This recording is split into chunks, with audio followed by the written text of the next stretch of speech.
अस्सलाम वालेकुम। मैं हूं फैसल मोहम्मद और आप देख रहे हैं हमारा YouTube channel views of Faisal Mohammad. Pakistan की में सियासत और सियासी ख़बरें, अफवाहें और तजज़िये और तबसरे जो हैं इस वक्त बहुत तेज़ी से गर्दिश कर रहे हैं। बेइंतहा वीलॉग्स भी बन रहे हैं। मुख्तलिफ़ जगह मुख्तलिफ़ तजज़िया निगार अपने अपने तजज़िये पेश कर रहे हैं। ज़ाहिर सी बात है, हर एक की अपनी एक अप्रोच होती है। और मुझसे भी आज कई दफ़ा मुझसे सुबह से बहुत सारे पैगामात आते रहे और कुछ कह रहे हैं कि अजीब बातें। बहरहाल हर एक शख्स की, तो बहुत सारे लोगों ने मुझसे पूछा था, तो मैंने कहा भाई आपके अपने मामलात हैं, मैं अपने ट्विटर पे या किसी पे भी किसी भी तजज़िया निगार को मैं गलत नहीं कहूँगा। आपको याद होगा कि आज से 2 दिन कबल मैंने अपने, जो लोग मुझे ट्विटर पे भी फॉलो करते हैं और या मेरे बयानात वगैरह पढ़ते हैं अखबारात में, तो मैंने 2 दिन पहले रात को एक ट्वीट भी किया था और सुबह दूसरे दिन अखबार में कहा भी था कि इस दारुल खिलाफे की सूरत हाल जो है, मैं कुछ तब्दीली महसूस कर रहा हूँ। तब्दीली की फ़ज़ा मुझे कुछ महसूस हो रही है, कुछ मामला दुरुस्त नहीं है। और मैंने ये कहा भी था कि फिर इसके सुबह कोर कमांडर कॉन्फ्रेंस भी होने वाली है, जो कि हुई फिर कल। तो उस पर फिर मैंने कहा था कि मुझे कुछ तब्दीली और कुछ मामला जो हैं होते हुए नज़र आ रहे हैं। उस सूरत हाल जो थी वो बिल्कुल सच ऐसा ही थी। उसके बाद फिर हम कोशिश भी करते रहे और मैंने आपको कल भी बताया था कि ज़ाहिर सी बात है कि बातें कुछ आती हैं ठहर के। बातें तो फौरी तौर पर भी अंदर भी कुछ लोग बैठे होते हैं, कुछ बता देते हैं, इदारों के अंदर भी होते हैं। लेकिन सवाल ये पैदा होता है कि बाज़ वक़्त इदारे के लोग भी किसी वजह से आपको गुमराह कर देते हैं, गलत बात भी बता देते हैं, क्योंकि ज़ाहिर सी बात है बहुत सारे मामलात उनके अपने भी होते हैं और कुछ मामलात वो चाहते हैं, उनको पल्स भी लेना चाहते हैं। तो ये सूरत हाल थी। तो उस पस मंज़र में मैंने आपको कहा था कि कुछ मुझे होता नज़र आ रहा है और अब वो होता हुआ नज़र आ गया है। उसको अब हम महसूस कर रहे हैं जो कुछ हमने कहा था। जब ये कोर कमांडर कॉन्फ्रेंस हुई तो उसके बाद इस्लामाबाद और रावलपिंडी के तमाम अहम बिल्डिंग्स पर जो है इनको तैनात कर दिया गया, फ़ौज को। और 111 ब्रिगेड जो है, जो कि कोई मार्शल या इमरजेंसी की सूरत हाल में जो कंट्रोल करती है, उसको भी अलर्ट कर दिया गया था। लेकिन उसी दौरान जब कोर कमांडर कॉन्फ्रेंस हुई तो उस कॉन्फ्रेंस के अंदर, जैसा कि हम हमेशा आपको कहते रहे हैं, लोग बहुत सारे हमारी बात नहीं भी मानते। मैं कहता हूँ ना आपको कि देखिए, सिर्फ एक बाजवा साहब या अब नाम ले लेता हूँ साहिर शमशाद या 2-3 और लोग जो ISI के जर्नल जो कुछ भी हैं, ये 2 या 3 लोग जो है ना, वो मतलब पूरा कोई इदारा नहीं होते। इदारे का सेटअप एक ऐसा होता है कि लोग उनके अपने सीनियर्स की बात को मानते हैं और एक तरीक़ेकार तक मानते हैं। बाज़ औक़ात उनकी बात मानने में नुकसान भी होता है, ज़ाहिर सी बात है। लेकिन अब वो एक सीनियर हैं, अगर उन्होंने ऑर्डर करना है तो चल रहे हैं और सो आप देखते रहें कि वो चलते भी रहे। लेकिन उसकी भी कुछ लिमिट्स होती हैं। जब वो देखते हैं ना, कोई भी इदारे का आदमी, कि भाई हमारा अक्सर, मतलब आप फौज को छोड़ दें, आप किसी प्राइवेट कारपोरेशन में चले हैं, MD अगर होता है वहाँ पे, अगर MD अगर कोई काम कर रहा होता है और वो गलत हो रहा होता है, तो आखिरकार एक वक्त आता है कि मैनेजमेंट कहती है कि यार ये हमारा MD जो है, ये तो भाई लॉस में जा रही है, हमारी ऑर्गेनाइजेशन या हमारी एसोसिएशन या हमारा इदारा जो भी है। नतीजा क्या होता है कि फिर बोर्ड ऑफ गवर्नर्स या बोर्ड ऑफ डायरेक्टर्स बैठते हैं और बैठ के फिर MD को कहा जाता है कि यार ये जो पॉलिसियाँ ज़रा, इस पर हमारे साथ आपको इख्तलाफात है और ये तो फिर हमारी जो इदारा लॉस में जा रहा है। तो यही सूरत हाल जो ना कुछ हमारे यहाँ इदारों में भी इसी तरह की होती है। लेकिन यह है कि इदारों का सिस्टम अलहदा होता है, चीज़ें बाहर नहीं निकलती। तो उस कॉन्फ्रेंस के अंदर ये बात कही गई कि जनाब ये जो मामलात हो रहे हैं ये बिगड़ते जा रहे हैं।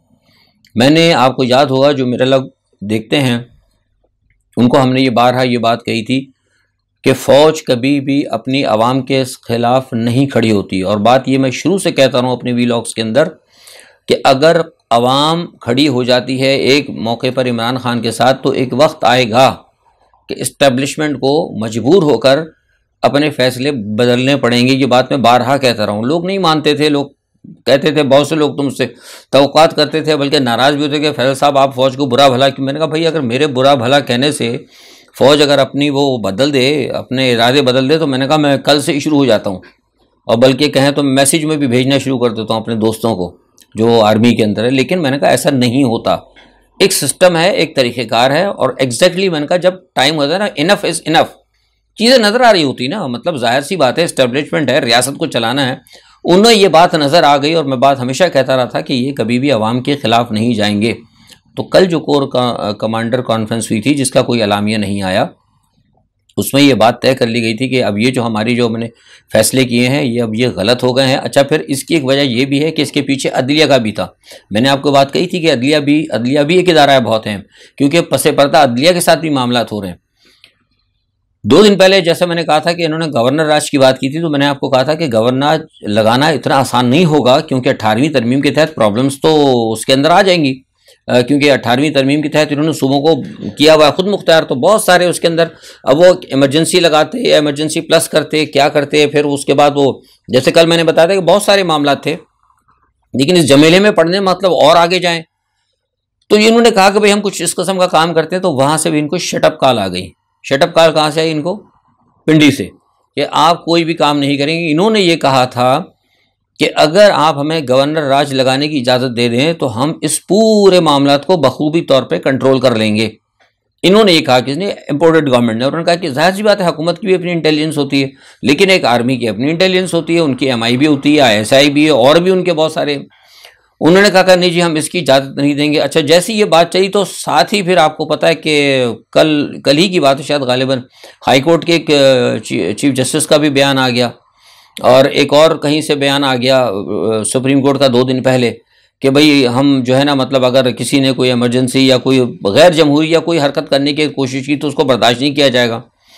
तो उस वजह से ये बैकफुट पे गया। जब बात आई गवर्नर राज की, और ये कल जो कोर कमांडर कॉन्फ्रेंस हुई, तो उसमें फिर फैसला कर लिया गया कि अब ये बात जो है हुकूमत से संभल नहीं रही, क्योंकि पाकिस्तान से बाहर के जो लोग हैं, जो पाकिस्तान के दोस्त हैं, जिसमें सऊदी अरब भी है, जिसमें चाइना भी है, क्योंकि अभी जो चाइना ये गए थे, मैंने आपको बताया भी था कि वज़ीर आज़म साहब जब गए थे तो वहाँ पे चाइना ने आपको कोई अभी रोल वो नहीं किया, रोल ओवर वगैरह। उन्होंने कहा कि नहीं, हम आपके हालात देखेंगे पहले, उसके बाद हम रोल ओवर करेंगे आपका कर्जा, क्योंकि उधर IMF ने भी इनको कह दिया था कि जब तक आपका चीन के साथ और सऊदी अरब के साथ आपके मामला अगर नहीं दुरुस्त होते, पैसे वाले या जो मालियात के मामला थे, हम आपको यहाँ से कुछ मदद नहीं कर सकते। तो लिहाजा गोट जो है ना कि फिर यहाँ फंस गई। और जैसे मैं हमेशा कहता रहा हूँ कि मुल्क के अंदर सियासी हालात अगर सही नहीं होंगे तो आपके दोस्त भी, ज़ाहिर है कोई नहीं देता दोस्त भी।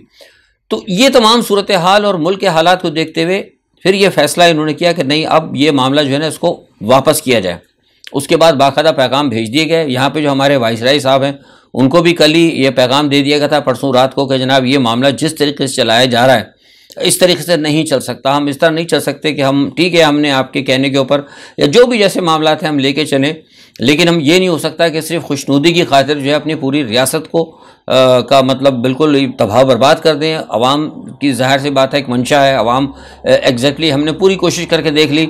आपके जो पॉलिटिकल पार्टीज़ के जो थे लोग, ज़ाहिर सी बात है ये इशारा था PDM की तरफ, वो भी नाकाम हो गए। तो हम अब ऐसा नहीं कर सकते कि हम कोई रिस्क लें। तो नतीजा फैसला ये हुआ कि इनको फिर पैगाम भेजा गया कि आपने कोई गवर्नर राज नहीं लगाना है, कुछ नहीं लगाना। और उनको कहा गया, जो मैं आपको ये खबर दे रहा हूँ, कि अगले 10 दिन का टाइम दिया गया है।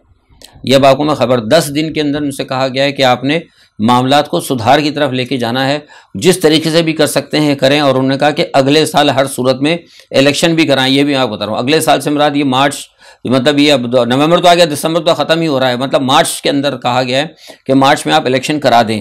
और ये इनको ख़ास तौर पर ये कहा गया है, पैगाम इनको मिला जब ये मिस्र के अंदर थे, हमारे वज़ीर आज़म साहब, इनको कहा गया और साथ में इनको ये भी कहा गया कि अगर आप ये काम नहीं करते तो हो सकता है कि फिर आपकी हुकूमत को रुखसत कर दिया जाए। अच्छा, जब ये बात हुई और उसके बाद फिर इनकी, मैंने कल आपको जैसे बताया था कि मुलाकात हुई थी MBS के साथ, तो MBS ने भी जो इमरान खान के साथ और जो पाकिस्तान में जो कुछ हो रहा है इसके ऊपर जो है मामलात को दुरुस्त करने के लिए कहा। और उन्होंने ये कहा कि आप जो है जिस तरीके से, बहरहाल एक बड़ी पार्टी है इमरान खान के हवाले से, और ये मैं आपको बता रहा हूँ शायद हो सकता है MBS इमरान खान से मिले भी, ये भी एक है। अब देखिए, पता नहीं ये क्या करते हैं, ये भी मैं आपको खबर दे रहा हूँ। उनकी ख्वाहिश है कि इमरान खान से मुलाकात की जाए। अब पता नहीं हमारी हुकूमत करने देती है नहीं देती, या प्रोटोक क्या करते हैं सिलसिला, लेकिन उन्होंने ख्वाहिश जाहिर की कि मैं कन्फर्म खबर बता रहा हूँ। तो उन्होंने इनको कहा कि भाई आप इस मामले को दुरुस्त करें, वरना इस तरह ये जिस तरीके से आपका मुल्क चल रहा है इस तरह ये मामला तो नहीं चलेंगे, और हम नहीं चाहते कि पाकिस्तान मजीद जो है किसी मतलब इक़्तिसादी बहरान का शिकार हो, और फिर जो हमारे जो मामला आपके साथ चल रहे हैं वो जाहिर सी बात है वो भी आगे नहीं बढ़ेंगे। इधर से ये उधर से इनको ये पैगाम दिया गया मिस्र में, और इधर से जब यहाँ से पैगाम गया तो फिर फैसला ये हुआ कि जनाब शहबाज शरीफ साहब सीधे जो है अपने भाई के पास पहुँचे, पाकिस्तान उन्होंने नहीं आया। हालांकि यहाँ पाकिस्तान में आकर उन्होंने एक अहम मीटिंग भी करनी थी, लेकिन वो कैंसिल करके वो सीधा पहुँचे नवाज शरीफ के पास। लंदन के अंदर जो हमारा पाकिस्तान का बदकिस्मती से दूसरा दारुल खिलाफा बना हुआ है, इस वक्त जब मैं आपसे बात कर रहा हूँ तो वहाँ बातचीत चल रही है। अब वहाँ बातचीत में जो मामला चल रहा है वो यही चल रहा है कि अब किस तरीके से हल किया जाए। वो ये कहते हैं कि अब उसमें दो चीज़ें इन्होंने रखी हैं कि अगर ये जो नवंबर की जो आ रही है तैनाती, उस तैनाती में वो ये कहते हैं कि इमरान खान साहब जो हैं वो कहते हैं कि आपको हक़ नहीं होगा करने का, वो उसके ऊपर राज़ी नहीं हो रहे। वो कह रहे हैं कि नहीं आप नहीं कर सकते, मतलब आपकी हुकूमत नहीं करेगी, और अगर करना है तो फिर उसके लिए म्यूचुअल तौर पर दोनों तरफ से नाम दिए जाएँ, मतलब जो नाम है इनसे डिस्कस किया जाए। बहरहाल ठीक है, इमरान खान साहब अगर नहीं हैं, कौमी असम्बली में नहीं है, लेकिन 4 सूबों के अंदर असम्बली में तो उनकी हुकूमत मौजूद है, सेनेट में तो पीटीआई मौजूद है, उनका इस्तेहकाक गवर्नमेंट का है, लेकिन हमसे कम से कम मशवरा ज़रूर किया। इतना हम आपको लचक दे सकते हैं कि आप हमसे मशवरा कर लें, लेकिन अगर आप मशवरा नहीं करते तो फिर वो है मामला, हम इसको एक्सेप्ट नहीं करेंगे।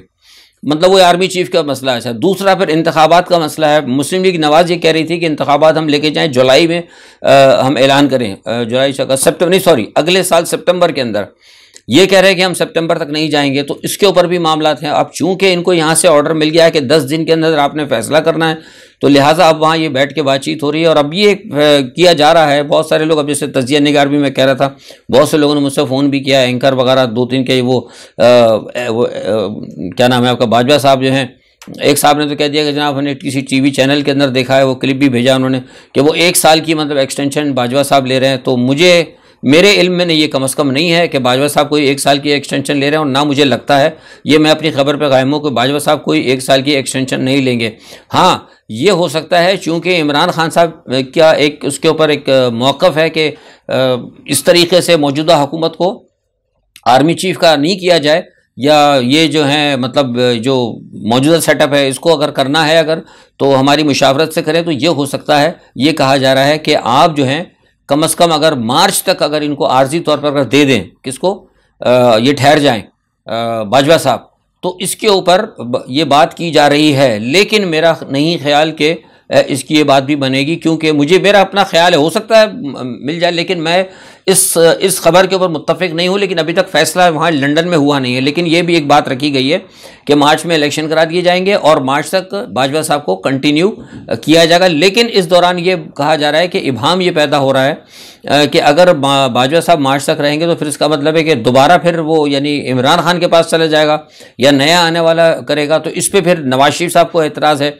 तो इस पर फिर ये बात की गई कि एक काम ये करते हैं कि बाजवा साहब को कर देते हैं, बाजवा साहब रहेंगे मार्च तक, ये भी एक मशवरा है। लेकिन आर्मी चीफ जो नया आने वाला है उसको हम अभी से डिसाइड कर लेते हैं, कुछ थोड़ा सा एतमाद में लेके। तो अब पसे पर्दा ये बात हो रही है कि शायद हो सकता है कि इमरान खान से भी कुछ इसमें मशवरा कर लिया जाए। लेकिन जहाँ तक मेरा ख्याल है, मेरा अपना ज़ाती तजिया ये है कि इमरान खान साहब को इसके ऊपर इस पर कोई मैं समझता हूँ एतराज़, कोई भी आए, जो भी आर्मी चीफ आएगा वो सिर्फ और सिर्फ फौज का ही चीफ होगा, चाहे वो उसको नवाज शरीफ ही ले आए। अब यहाँ मैं आपको एक खबर और बरीक कर रहा हूँ।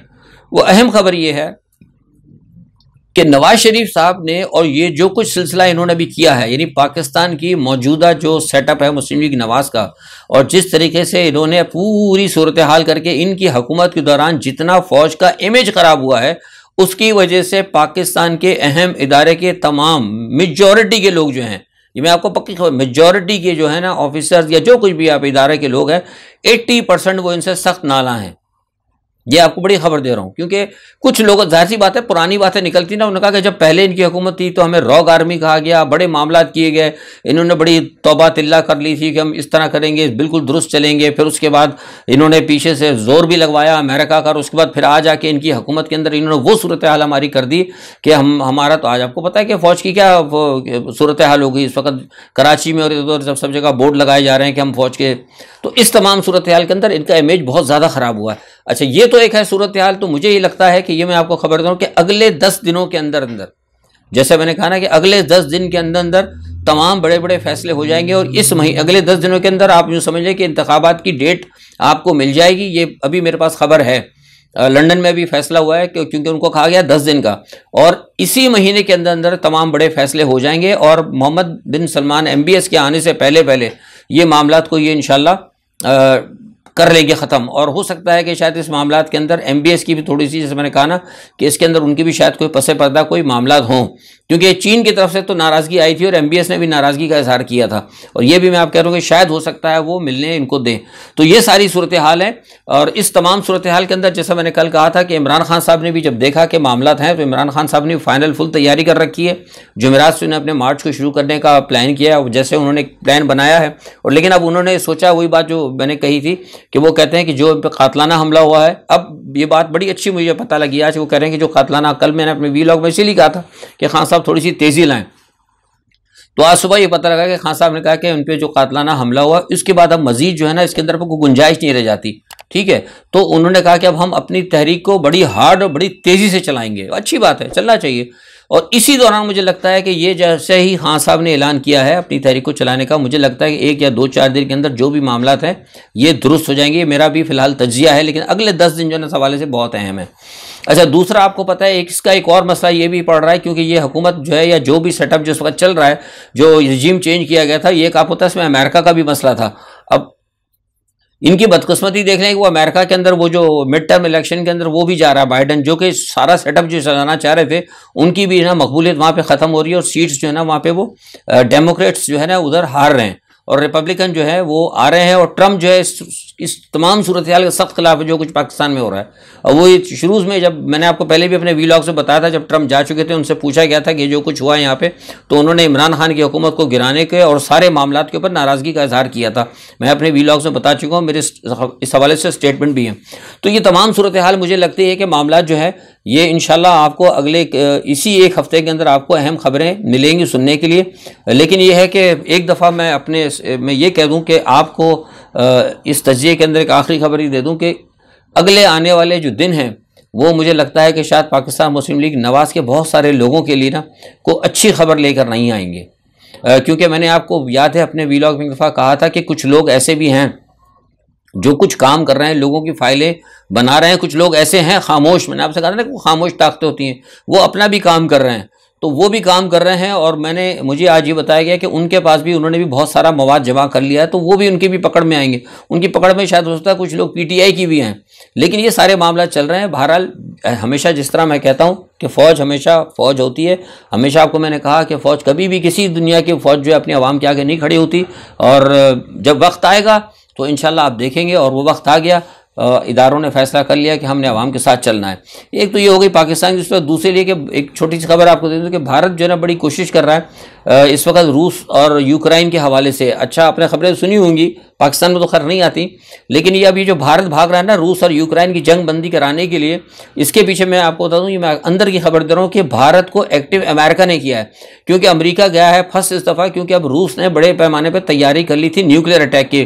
टैक्टिकल न्यूक्लियर वेपन्स उसने इस्तेमाल करने थे, और वहाँ पर इस वक्त वो जो है खारकीव वगैरह का जो खैरसवान का जो इलाका है उसमें रूस को शिकस्त हो रही है, या हो सकता है रूस पीछे हट रहा हो। अभी तक जो हमने मालूमात की है तो वो ये कहते हैं कि रूस जो पीछे हट रहा है उसकी हिकमत अमली है कि शायद हो सकता है वो आगे फ़ौजों को लेके आए, फिर उसके बाद आके वो टैक्टिकल हमला करे। लेकिन अमेरिका की ये ख्वाहिश ये है कि जो अमेरिका का जो मामला है इस वक्त, जो रूस जो एक स्टैंड ले गया है न्यूक्लियर हथियारों के हवाले से, और ऊपर से आप देखा है किम जोंग जो है शुमाली कोरिया का, वो भी अमेरिका की धमकी में नहीं आ रहा। तो इस वक्त लगता है कि रूस, शुमाली कोरिया और इधर से चीन, तो ये लगता है कि ये सारे मामला जो है ना अमेरिका के लिए प्रॉब्लम करेंगे। और दूसरे उधर से वो बाइडन इंतजामिया उधर भी हारने की कोशिश कर रहे हैं, और आप देखा है कि वहाँ जो कोशिश हो रही है वो भी हारने की हो रही है।